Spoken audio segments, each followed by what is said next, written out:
Assalamualaikum warahmatullahi wabarakatuh.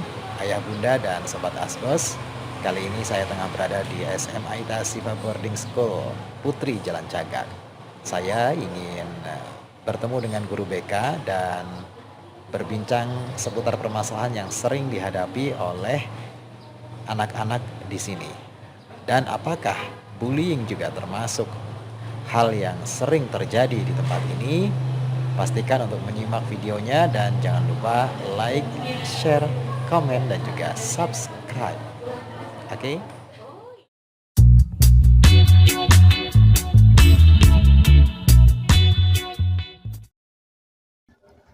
Oke, ayah bunda yang dirahmati Allah dan juga sobat asbos.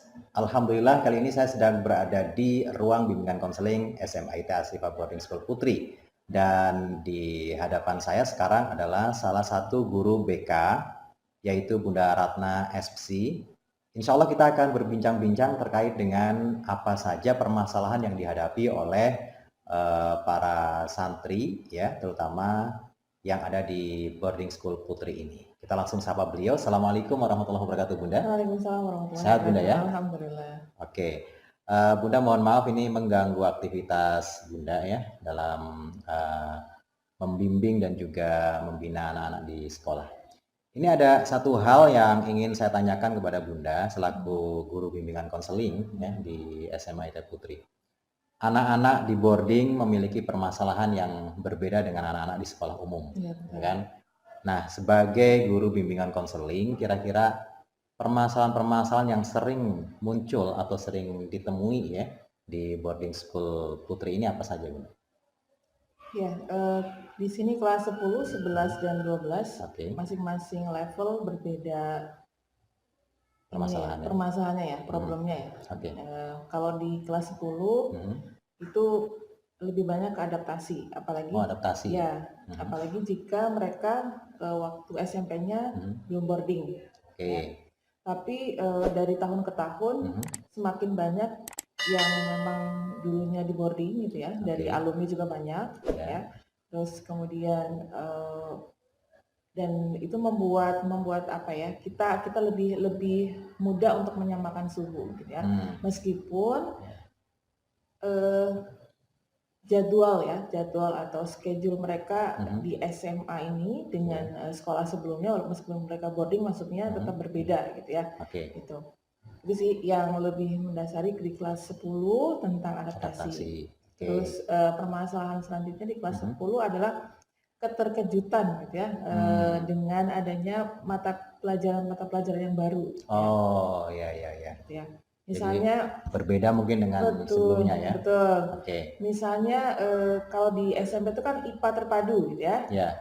Sedangkan anak-anak yang mengambil jurusan IPA gitu ya, sekarang karena masih dipisah ya IPA IPS ya kalau di SMA Jalan Cagak. Mereka akan fokus kepada mata pelajaran yang lebih spesifik lagi gitu ya. Jadi misalnya ada kimia, biologi, fisika gitu ya, dan yang paling dahsyat itu fisika ya. Fisika ya. Ya, betul. Jadi harus lebih semangat lagi, harus lebih mencintai fisikanya. Itu. Sedangkan untuk anak-anak IPS, kalau di SMP mereka ya hanya IPS aja kan. Kalau di SMA ada terbagi menjadi geografi, sosiologi, itu kemudian ada ekonomi gitu. Seperti itu kalau di kelas 10. Ini kan anak-anak di boarding dengan anak-anak di SMA secara umum begitu kan, mungkin berbeda dari sisi materi pembelajaran, aktivitas dan sebagainya, ya kan?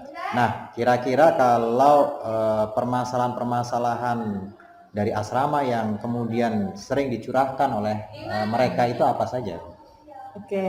Seperti tadi sudah saya sampaikan perihal adaptasi ya. Adaptasi misalnya dengan teman kamar. Karena kan sebagian besar tidak kenal ya.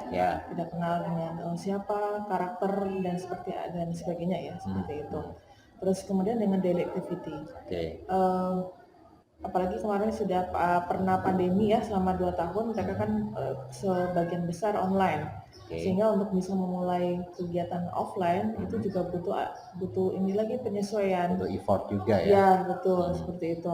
bangun pagi, terus kemudian jadwal yang padat juga membuat mereka lumayan harus ini ya tergopoh-gopoh gitu. Berarti jika makanan tidak seperti yang diharapkan, kan? Karena di rumah kan dia bisa request ya, Umi saya mau ini makan ini. Kalau di sini kan nggak bisa. Di sini harus ngikut makanan yang sudah disediakan oleh asrama begitu ya. Oke.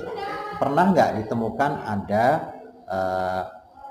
murid atau santri baru begitu ya, yang dia itu pinginnya pulang saja gitu, tidak betah lah istilahnya gitu, ada nggak? Ada ya, kalau di SMA artinya level SMA gitu ya. Meskipun dia sudah kelas 10 ya? Ya, tapi tidak sebanyak SMP. Kalau kami dulu saya pernah di SMP gitu ya, tidak sebanyak di SMP. Sehingga alhamdulillah penanganannya juga lebih mudah gitu ya. Meskipun ada juga yang pada akhirnya tetap pindah, itu kan sesuatu yang normal ya. Oh, gitu ya. Nah, kalau dari pengalaman-pengalaman yang sudah ada, bagaimana cara Bunda dan juga tim BK tentunya ya menangani anak-anak yang mereka itu boleh dikatakan homesick ya, pinginnya itu pulang saja, tidak betah di asrama. Kira-kira apa yang sudah dilakukan? Oke, jadi ada beberapa hal. Yang pertama, kita selalu intens ya berkomunikasi dengan asrama ya, dengan asrama, karena memang sebagian besar kegiatan anak-anak di sana kan. Sehingga yang lebih tahu detail anak ini bosan, anak ini homesick dan sebagainya itu biasanya laporan dari asrama. Karena kalau di sekolah itu kan normatif ya, mereka belajar seperti biasa. Terus kemudian bisa jadi orang tua. Ada orang tua juga yang menghubungi kami langsung, meminta bantuan gitu agar anaknya betah di boarding seperti itu. Nah, kalau sudah mendapatkan laporan-laporan seperti itu, kami kemudian akan memanggil anaknya. Meskipun di kelas materi-materi yang diberikan di kelas 10 itu lebih banyak untuk mengenal diri gitu ya, mengenal diri dan lingkungan gitu, sehingga mereka lebih paham gitu apa yang kesehariannya seperti apa sih gitu, apa yang harus mereka dapatkan gitu. Bagaimana cara menjalin hubungan yang intensif ya antara anak kemudian sekolah dalam hal ini guru ya dan juga orang tua yang sudah dilakukan selama ini bagaimana? Kalau dengan asrama, wali kelas guru taktis dan sebagainya, kita ada namanya open house ya kalau di SMA, sebutannya open house gitu. Kita rutin 2 bulan sekali, 2 bulan sekali untuk pertemuan semuanya. Lintas divisi mungkin atau lintas bidang ya? Lintas bidang ya. Tapi kalau misalnya ada yang urgent yang japri gitu biasanya dari asrama langsung ke guru BK-nya. Nah, atau kemudian kalau orang tua memang membutuhkan guru BK, mereka akan minta nomor kami ke wali asramanya. Oh, gitu ya. Berarti memang komunikasi tersebut diusahakan untuk terus secara intensif begitu ya. Jadi betul. Ada forum-forum yang memang dibikin supaya antara orang tua, asrama dan sekolah itu nyambung gitu ya. Iya. Oke. Baik, satu lagi mungkin ini yang menjadi kekhawatiran banyak orang tua ya, yaitu tentang budaya bullying misalnya di beberapa pesantren yang ada. Nah, kalau untuk di Asifa sendiri penanganan untuk hal tersebut bagaimana? Ada nggak kasusnya, Bang? Kalau kasus bully secara fisik itu yang di Putri ya, khususnya di Putri sepertinya belum pernah ada ya. Kalau verbal itu mungkin ya, verbal itu ada. Gitu. Dan yang bisa dilakukan ya pertama kami memberikan antisipasi ya lewat penjelasan ilmu gitu ya, maksudnya di kelas gitu ya. Terus kemudian ada diskusi-diskusi yang memang kami setting. Ya, terus kemudian ada lagi kunjungan kamar dari BK ke asrama untuk mengetahui secara real ya bagaimana kondisi anak-anak. Jadi lebih ke arah monitoring mungkin ya. Kemudian melakukan konfirmasi jika ada informasi-informasi terkait bullying ya. Betul. Tapi kalau kasus bullying secara umum di Asifa ini itu apakah termasuk yang gawat begitu ya, ataukah selama ini bisa ditangani dengan baik? Selama ini alhamdulillah bisa ditangani dengan baik. Seperti itu. Jadi kalau misalkan kekerasan fisik, mungkin seperti ada informasi-informasi yang beredar selama ini, dan itu juga menjadi kekhawatiran orang tua. Untuk yang fisik belum pernah ditemukan, Pak. Kalau di Putri belum ya, dan semoga belum, tidak ya. Kalau Putra mungkin ya namanya anak laki-laki di satu sisi ya kadang-kadang pakai fisik gitu ya. Tapi intinya tidak sampai kemudian yang berbahaya sekali itu enggak. Oke. Mungkin dalam batas ini ya, apa interaksi antara dalam tanda petik anak-anak gitu ya. Jadi misalnya ada disepelekan oleh temannya dan sebagainya mungkin ya. Tetapi alhamdulillah itu bisa diatasi. Bisa diatasi. Alhamdulillah. Baik. Kemudian saran dari Bunda ya selaku guru bimbingan konseling ya. Saran terutama untuk orang tua yang ada di rumah yang putra-putrinya ada di Ashifa Boarding School Jalan Cagak. Yang ada ya, berarti sudah sekolah di sini ya. Betul, yang sudah sekolah di sini.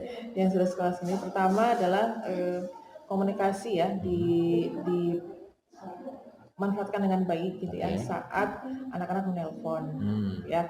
Itu karena memang waktunya ketemu dengan anak secara apa ya rutin setiap pekan ya lewat telepon ya gitu ya. Dan itu juga dibatasi ya? Ya dibatasi. Cuma 30 menit kalau tidak salah. Betul, 30 menit saja.